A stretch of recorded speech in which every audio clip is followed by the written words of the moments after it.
How you doing, mi hombres? Back with another post.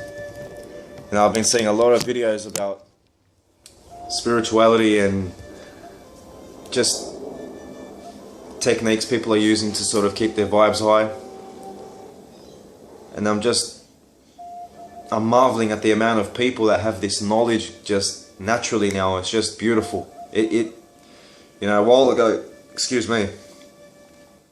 ago, I thought I was the only person that that had these abilities or had these traits, and I got to be egotistical with it because everyone that I was surrounded by was sort of what J.K. Rowling calls muggles. So I've sort of stuck with that term because I don't know what else to call these people. I'm not part of a circle of people that are aware of what's happening to them and what they're experiencing. So it's good to hear and watch other people posting videos and advising people on certain things that they've picked up on, and it's just, thank you folks. I mean, it's just beautiful.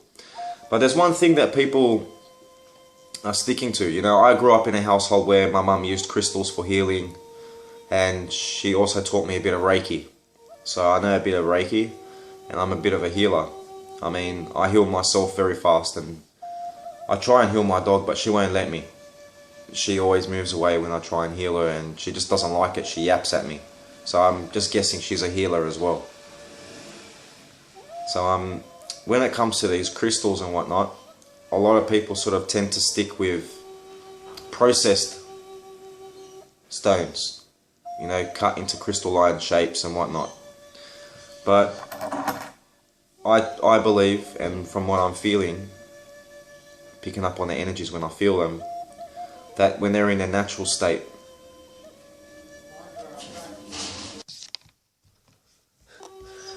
sorry people, I had to pause up the video. I had a neighbour that came around, was being friendly with me and chatty.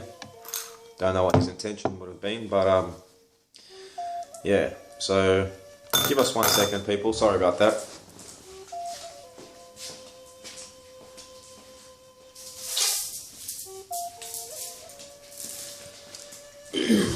Now I was talking about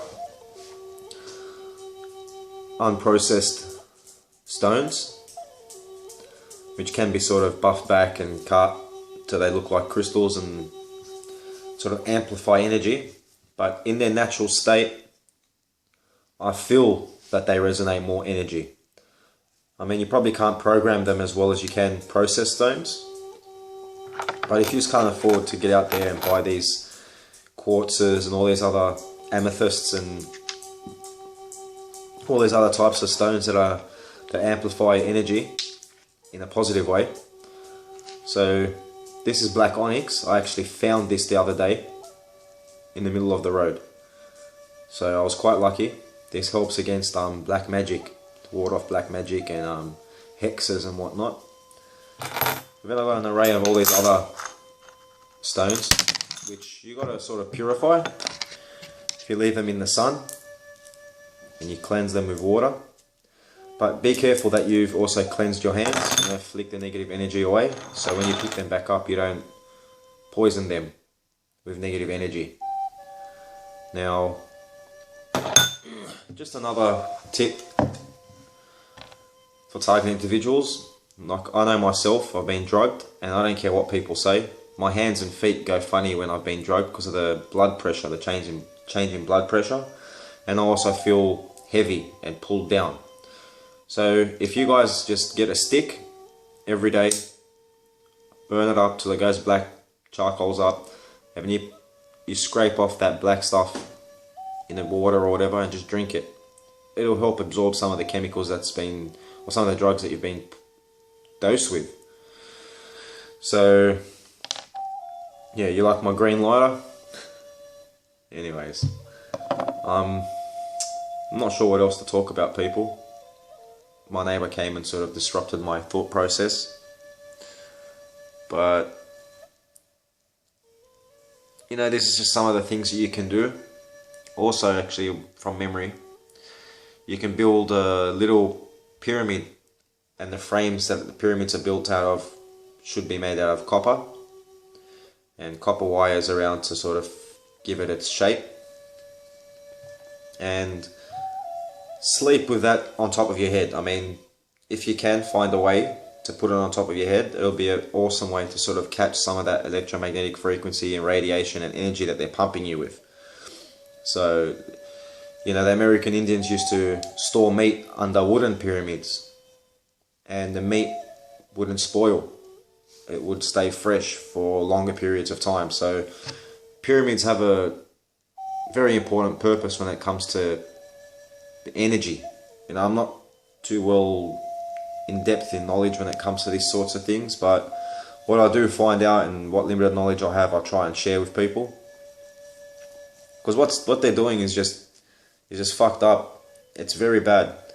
You know, in my situation, it's not just harassment and then electronic harassment. They actually try and kill me as well.